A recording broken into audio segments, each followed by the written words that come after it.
Hello there. If you're listening to this upon release, I'm getting the first 2 episodes out quickly in order to plug a piece of work by my special guest, Dan Rebellato.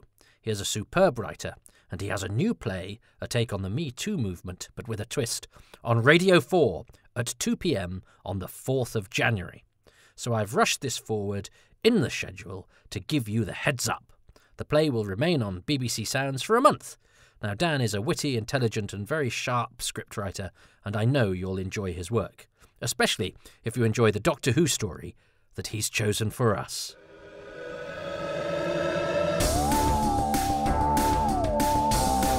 Welcome to Happy Times and Places, a Doctor Who podcast in which I, Toby Haydock, ask a friend to choose a story and to tell me their favourite things about it.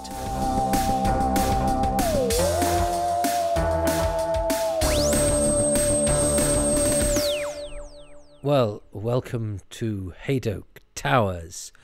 I'm going to slightly alter the way I'm doing these in order to save me a bit of time in the shoddy booth in which I record and put these things together for your digestion. So I'm doing the introduction as part of my watching of the episodes, so I don't have to do a special extra sort of recording session. You don't need to know the mechanics. I'm just trying to make this easier because it's taking up an awful lot of my time, and I've just spent half an hour wrestling with. I understand the iPhone is a marvelous piece of technology, but it's just irritated the hell out of me, and I want to smash it to pieces. But nonetheless, I'm instead using it to film me and do all the other clever things it can do. Doesn't mean I can't get annoyed with it. So I know there's a running theme of me getting annoyed with technology, so it might be me at fault and not the technology, but I'm clinging on to the illusion that it's its fault and not mine. So what we're going to do to introduce our story is to meet our special guest, who is going to introduce himself, I hope, and to tell me for the first time. I know, obviously, because he's let me know what story he's chosen, but now he's going to enunciate a vague outline of why, and then we'll get down to business. Hi, Toby. I have chosen the Ribos Operation. The Ribos Operation is not on many people's top 10 lists. In fact, I've seen it on some people's worst 10 Doctor Who's, but they are wrong. It's one of the great stories of the classic era. It's definitely in my top 10. There are probably more action-packed stories. There are certainly better monster stories. This isn't much of a monster story, but this is so enjoyable. It's so intricate. It's so rewarding. I love this. I love this story passionately. He's edited it rather beautifully. He's given a fade to black in between bits, which means I don't have to guess when he's stopped talking. He didn't introduce himself. He is Dan Rebellato. He is a very clever man, a gifted playwright, has written many plays for radio and for the stage. Very smart cookie. I might talk about how Dan and I first encountered each other, but Dan's a very entertaining, very smart fella, and he's a writer, so I'm slightly unsurprised that it was him that has chosen. Well, I'm going to talk over the episode because I'm going to press play. We're going to press play, and I'll get into this. Press play in 3, 2, 1, and don't worry, it has started. I just don't have the sound turned up because there we go. So we're watching the Ribos Operation. I might sometimes by accident call it the Ribos Operation because that was what I first knew it as when I saw the book in the Castle bookshop in Castle Square in Ludlow. I'm assuming I bought it then. The cover is unlike any other cover. It's a cover by John Geary, and it's this sort of slightly mottled thing. With the Shrivensar looking all sort of reptilian. It actually looks like it scooped up its own feces and is having a munch on them, the way that its claw is. But I'm not sure I read the book for ages. I don't know if Ian Marter and the Ribos Operation is is I can't actually remember much about the book at all.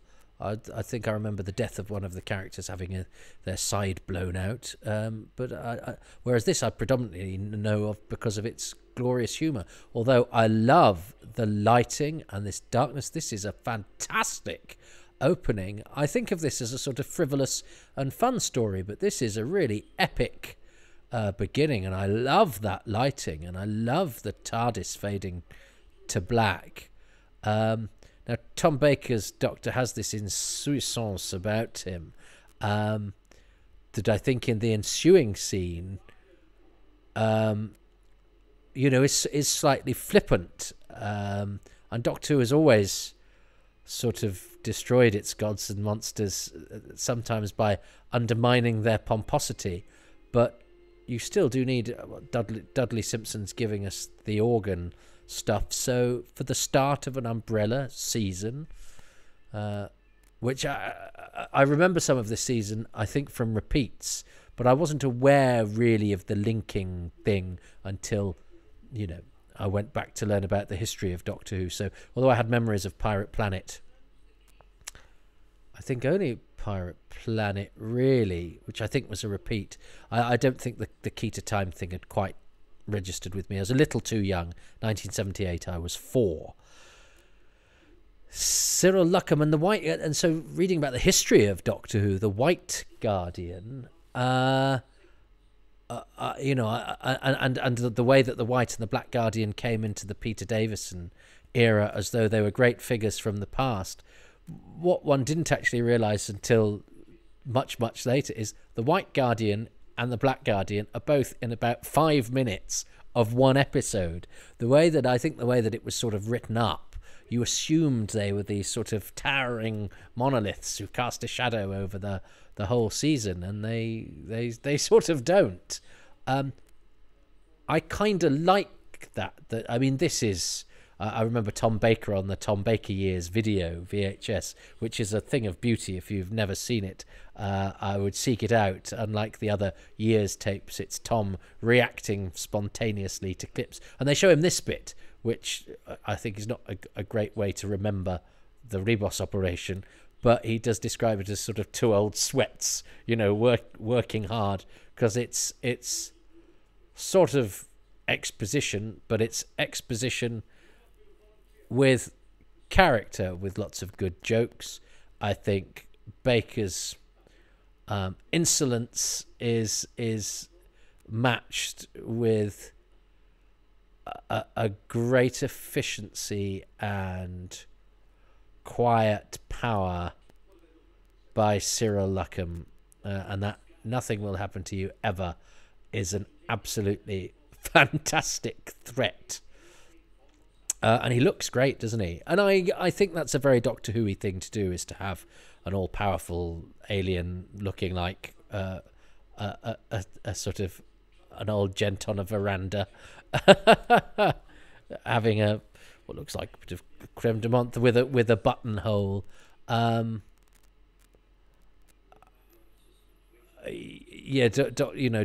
Bringing down, making its all-powerful things, work within a budget, but also it makes it sort of work timelessly. I love the fact that the Doctor's slightly pissed off with the exposition now. He's like, yes, what else? What else do we have to get out of you before we get the plot going? But I actually think this is, even though it's pretty, straightforwardly done in terms of let's dump this information immediately, not organically have it as part of the story. It's like an opening chapter. It's like a prologue or a preface before the story proper,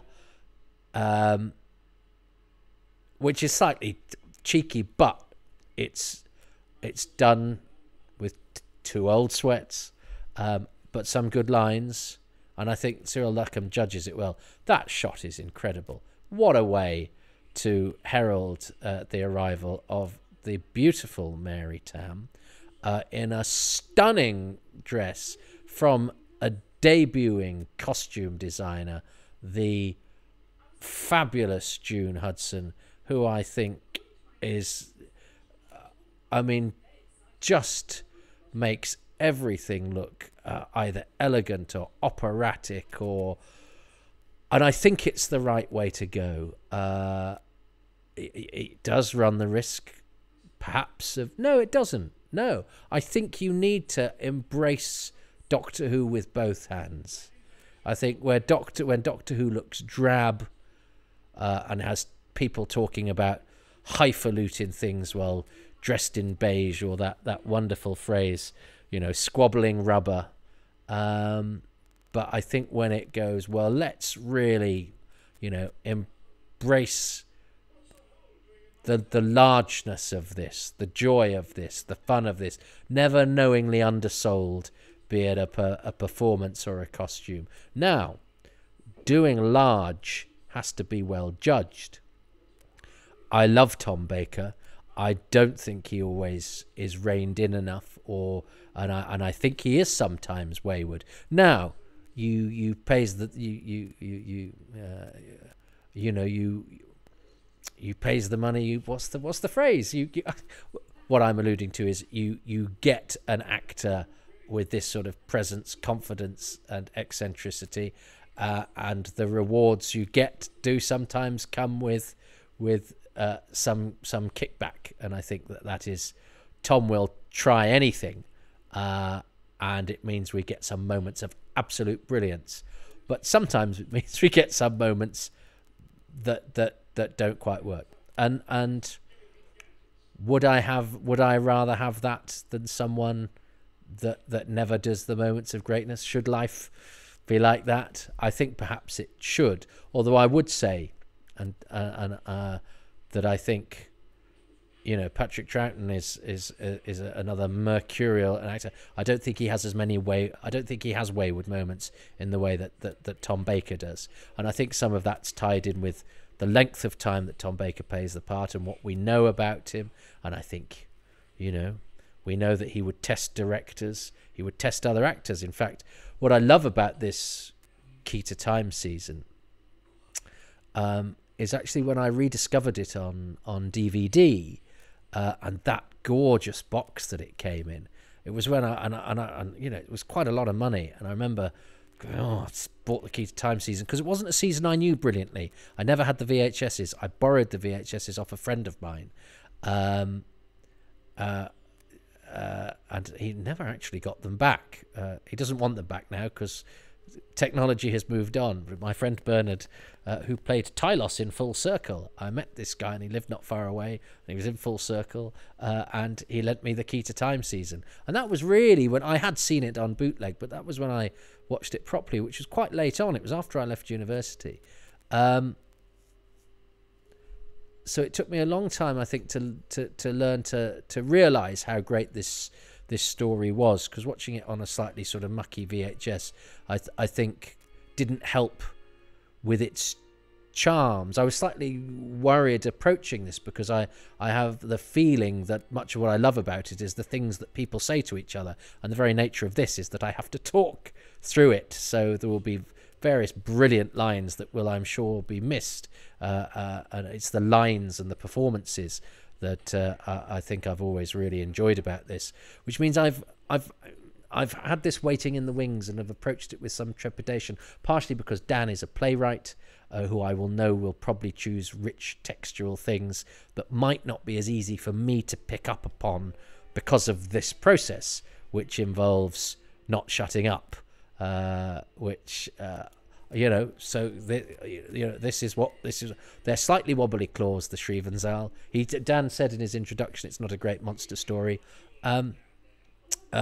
It is about the characters. Unstoff and Garen are fantastic. But yes, what I was saying, when I rediscovered this on DVD, one of the great joys was listening to Tom Baker and Mary Tam on the commentaries, because they obviously got on. They obviously had great respect for each other. Mary Tam, because she has this Ice Maiden thing going on as Romana, and I think she's written as sort of aloof. I hadn't realised just what a laugh she was. And And that really comes across in the DVD commentaries. And I've seen a few on-stage interviews with her since at conventions. And she's this stunning classical beauty. And I think she's from Eastern European stock, wasn't she? So she has that sort of stunning, slightly aristocratic looks about her. But I think she was also a Yorkshire woman, wasn't she? And has a sort of blunt, game sense of humour. And I wish I had got to know Mary Tam, because I think I'd have liked her a lot. And I actually think Mary Tam is perhaps slightly more interesting than Romana somehow is allowed to be. I'd be very interested to see how I react to Romana, because I remember when we wrote Running Through Corridors, neither Rob nor I had an awful lot to say about Romana 1. And I still haven't quite got to the bottom of that. Because obviously they have a great rapport. And it's interesting because the Doctor and Leela have a great dynamic, and it's no secret that Tom Baker and Louise Jameson didn't get on. But I do like the idea that apparently, Tom Baker was a bit rude to Mary Tam, and she stood up to him and got his respect, and they discovered they shared a similar sense of humour. So there's a different sort of dynamic going on between Doctor and companion. And how do we feel? Interesting. How do we feel about the fact that somebody's come and said of our hero, actually, it didn't do that well in class, and I'm a bit cleverer than you. But the series has never been afraid to do that. It's never been afraid to show the flaws of its hero. John Pertwee's vanity was, often front and centre, and often led to him having to cover up for his own folly. Patrick Troughton and Zoe, there's no doubt that the Doctor is fiercely intelligent, but he's perhaps,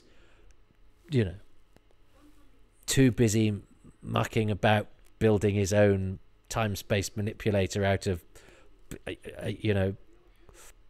fizz bombs, godstoppers, and mud, and a Ford Fiesta, than he is to sit down and learn the proper science and do well in exams. And that appeals to me because I'm not a reader of instructions. I don't have the patience to do things properly, so I always get through by the skin of my teeth, and usually make things much more difficult than they need to be. So that element of the Doctor, I feel good about myself if I identify with the Doctor, because obviously the Doctor is a brilliant, charismatic, clever, and intelligent and heroic person. So if I have some traits that aren't necessarily good traits, that I can sort of go, but if the Doctor does that, they must be up to something.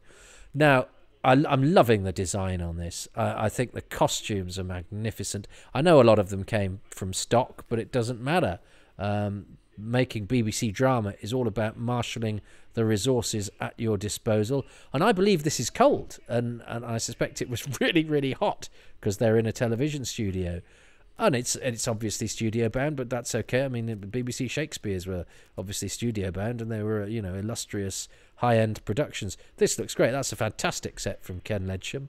I love the snow. I just think the snow makes it feel a bit different. So I love the whole feel of Ribos. See, I think I like to think I know a bit about Doctor Who, but I've got a real brain fog when it comes to Time Lord. I always have to check how Time Lord is laid out. Is it Time Lord or is it Time Lord? And I know, but I forget, and then I lose confidence in myself. It's the same with Ribos and Ribos. Do you have any blind spots, listeners? Now I have put on my Patreon page on patreon.com/Toby Haydock.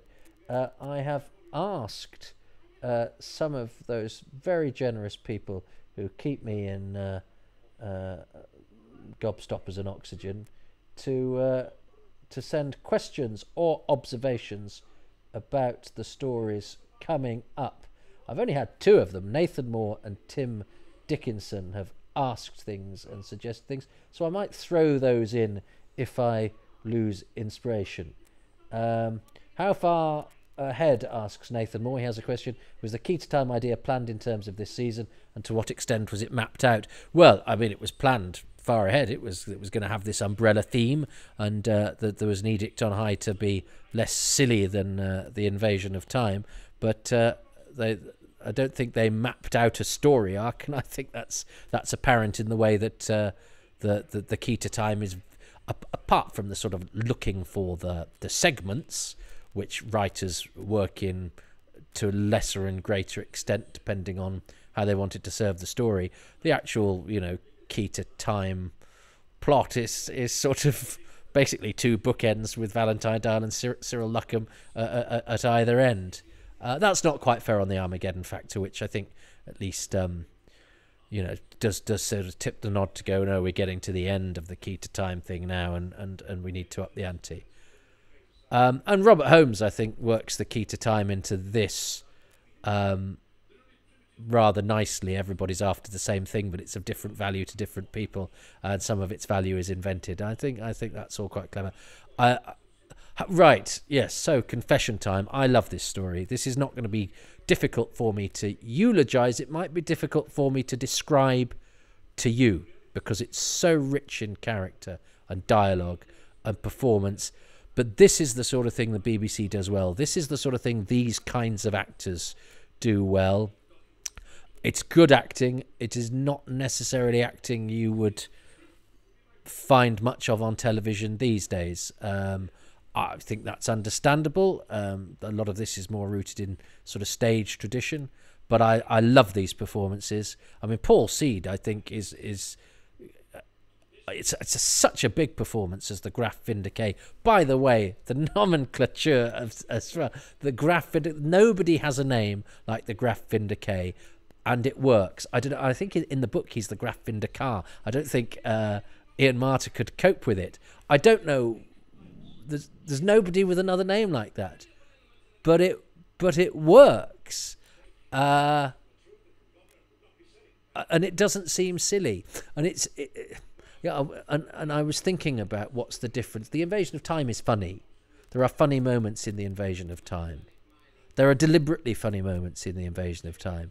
It's not as funny as this, and yet, because this is a different sort of humour. The humour is organic to it. The humour, I don't think, ever pushes itself too far. I think it's slightly smarter. I think it's more disciplined. And that's, yeah, and it's I think when people get a bit carried away, and I think when people try to keep up with Tom Baker or try to ape Tom Baker and don't have what he has, and as I say, sometimes even he is wayward, but he's a wayward genius, and sometimes when you see non-genius is trying to keep up with Tom Baker, it doesn't quite work. It's an ill-fitting outfit. I think everybody in this has the strength and presence of performance to match or complement what Tom Baker is doing. So it's a very consistent production. And she does that was very good, because she's sort of deadpanning her way through his excesses, and I think that serves to ground everything a little bit. I mean, he's very shouty, but because he's a zealot, and he's, as we discover later, on the edge of manners. I love Paul Seed. Paul Seed directed House of Cards, which was designed by Ken Ledsham. And again, that's what I love about the DVD of this, is that they interviewed a lot of the guest cast from this season, not just about their individual stories. There's a sort of overarching documentary that talks about working at the BBC at the time, because this was when strikes were happening at the BBC.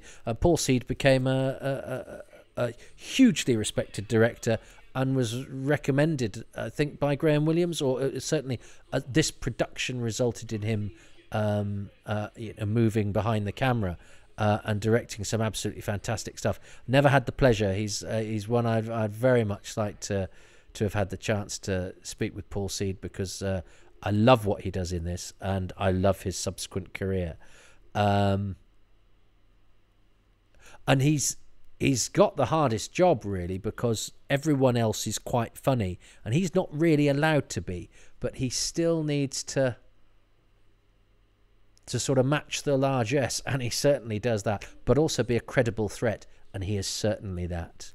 And there are actors who shout less than Paul Seed in Doctor who somehow seem more over the top, or less appropriately over the top, whereas I think he judges it very, very well. I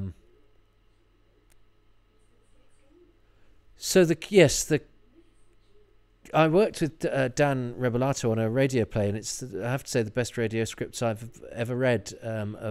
A production of Dead Souls for Radio 4. It was a straight offer for me, which was very nice, very unusual. And I got the cast list through, and it went Michael Palin, Mark Heap, Toby Haydock. I thought, I'll take that. How has it got such a strong cast? And then I read the script, and it was fantastic. Every character brilliantly drawn. And I really liked Dan. But we didn't talk about Doctor Who, because I didn't know he was a fan, and he didn't know I was. It was only subsequently on Twitter, when I think we followed each other, because we'd got on when we'd done the show, but he'd been so busy supervising the production. One of us, I can't remember what the tweet was, but I know it was about the monster of Peladon, and I went, hang on, are you a doctor? And so it went on. Now, this is John Hamill, who, here's a piece of trivia, is very well endowed. There you go. You won't get that on any other podcasts. How do you know that, Toby? Because John Hamill, you can find him on the internet. He was a bodybuilder and not a glamour model. I mean, it's quite a glamorous appendage that he has. And he did do some saucy movies. But he also did some pretty impressive movies and sort of semi-leading roles in sort of horror-y type movies in the 70s. He's in one with, is it called Trog, with Joan Crawford and Bernard Kay, my old mucker, which leads to Bernard Kay being played by somebody in Feud, the series about Joan Crawford and the Susan Sarandon, Jessica Lange one. I'm going off piste. I'll talk about that when we talk about Bernard in a story that he's in. But anyway, John Hamill had a sort of decent-ish film career, and any actor to be working in films in sort of featured parts is an achievement. But he also did saucy films, and he also did life modelling. And as I say, if you have a look, if you're that way inclined, have a look on the internet. You see quite a lot of John Hamill, and there's quite a lot of him. But yes, he was cast in this by George Spencer Foster, and he I think John Hamill said that his acting career went off the boil a bit because of those movies. Oh, I love the blood in the mouth of the Shrieven's-Isle, which was actually, apart from the flappy claw, was, I think, Cyril Luckham gets top billing, of course. Why did I go? Oh, I knew that. But I want to acknowledge it because he's not in it again. That's his only appearance in Doctor Who, but he gets top billing. John Hamill, there we are. I'm sure I can talk about him a bit later. He's not going to be basically he plays a guard, but he's got quite an interesting history. I think he also eventually opened a furniture shop. John Hamill's wood is something that perhaps has many different connotations. Directed by George Spenton Foster, who's an interesting figure too, who I would sort of like to know more about. We think of him as somebody who died sort of before anybody interviewed, but I don't think he did. I think he died, after he could have been sort of tracked down and talked about Doctor Who, but I think he'd gone to Australia. Our feeling is that he went to Australia and maybe died in the early 90s. is what I think off the top of my head. Whereas I think we'd always had him as somebody who perhaps died in the early 80s, or he sort of fell off our radar in a way that other Doctor Who directors from that period didn't, and were tracked down in interviews, I think. And George Spencer Foster had worked on the Quatermass experiment. Why am I saying this when there's no moving pictures? So I need to see what Dan's favourite thing of part 1 was. What is mine? Well, this is going to be difficult because a lot of the great things are performances and characters that are in all 4 episodes. So I've got to choose when to play. Obviously, I can't play my Binro the Heretic card because he's not in this episode, and I would be flabbergasted if the Binro Unstoff scenes are not chosen by both Dan and I. I wonder if this is one where I could actually do well if I play my cards right. But I think for episode 1, will he choose Cyril Luckham and the Guardian of the Lights? But I did like that opening with the going dark and the blaring lights. Shall I choose that? Or do I choose Ribos itself with the snow and the cold and the furs and just that setting that I think is novel and it feels real and it's well rendered? Or do I choose the opening with the light? I did like that light, watching it on this big screen here. It was really impressive with the organ music. Or do I choose? That's only going to be in this episode, and I could do the snow and the cold stone and the chill of Ribos later. What do I do? What's boy to do? What's boy to do? I'm going to do, just because I always think of it as a bit of an underwhelming heralding to the key to time idea. You know, a man sitting in a chair. Brilliant though Cyril Luckham is, and witty though that exchange is. But actually, I'd forgotten. They do actually start the whole season with a bit of a bang and an attempt to be grandiose with that darkness and then that blinding light, which I think is perhaps, yeah, it's perhaps giving it bigger welly than my general half remembered feelings were. So I'm going to say that powerful entrance of the Guardian. It's going to be interesting. I might have to play this one. What is Dan's favourite thing about episode 1? The thing I love about episode 1, I hope this isn't too much of a cheat, because this is something that carries on the whole way through, but it's the world building. It's the way the story builds out a really rich sense of all the worlds that are going on in this adventure. First of all, there's Ribos. We find out a lot about Ribos. We find out about its geography. You know, the tundra, the ice time, the sun time, and then connected with that, of course, we find out quite a lot about its culture and its cosmology. There's a real, in fact, in terms of its culture, a big shout out, I think, for Dudley Simpson's score, particularly in this episode, the scene where they secure the strong room. I think that's what they're doing, and he creates that wonderful, slightly Eastern European feeling organ piece that's very, very memorable, very grand, very atmospheric. Is wonderful. We sort of find out about the kind of politics and attitudes of the place. It's a really, really powerful evocation of a planet. And then, of course, we've got a second world, which is the world of the Graf Vindicay. You know, the Sirenic Empire, the Levithian throne, the Alliance wars. We find out that you've got these lovely little hints of planets like Crestus Minor, and you know, the labyrinths on Freitas, and the Scar, I think, is mentioned, and so on. The whole idea of his brother usurping the throne is great. And then the third story is, of course, Garon's story, this intergalactic con man, which is kind of brilliantly done, and we get lovely little hints about his past. The fantastic line that Unstoff has about saying that he once said he was from a planet called Hackney Wick, which is a brilliant joke. It's brilliant the way the story sets up the whole world. And Deadly Assassin does it as well. I think that's another story where you kind of go, oh, actually, they've really thought through what this whole world is like. Keeper of Traken as well is another really, really good one. And this is one of those few stories where the world that the Doctor is entering is so well set up that actually, when the Doctor appears, I'm always really surprised. I go, oh yeah, of course, it's a Doctor Who story. The Leisure Hive does that as well in a funny way, but this is great. So episode 1, it's the world building that absolutely thrills me.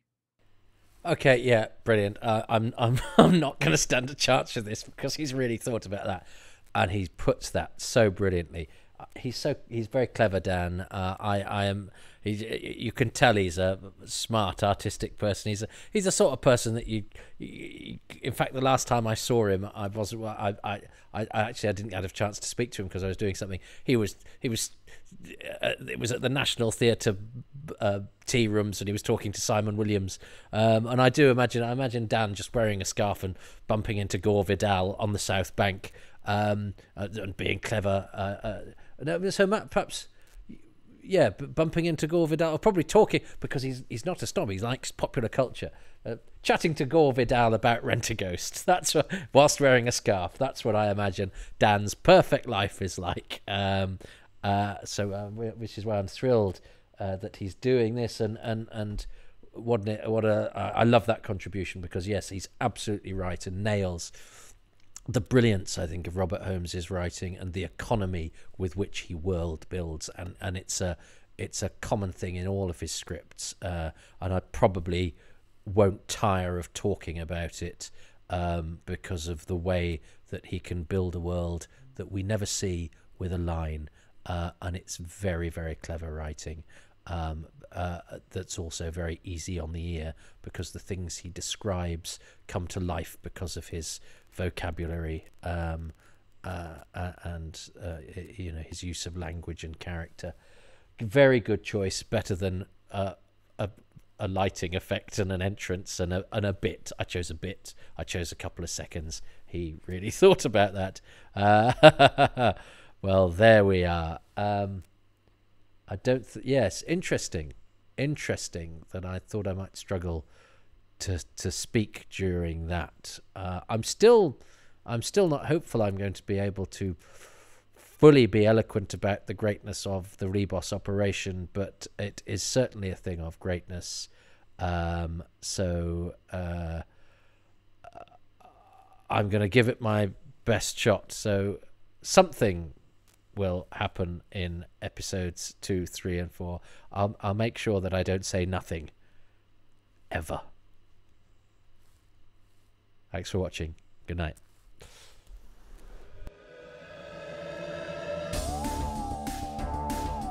Thanks for listening to Happy Times and Places with me, Toby Haydock. My special guest was Dan Rebellato. The music for this podcast is by Dave Gates, and the artwork by Dylan Patterson. Sincere thanks to this episode's featured patrons. They are Rob Leonard, Paul Cook, Joe Llewellyn, Stephen Moffat, not that one, Sarah Krotzer, Rob Dawson, Darren Howard, and Sean McAllister.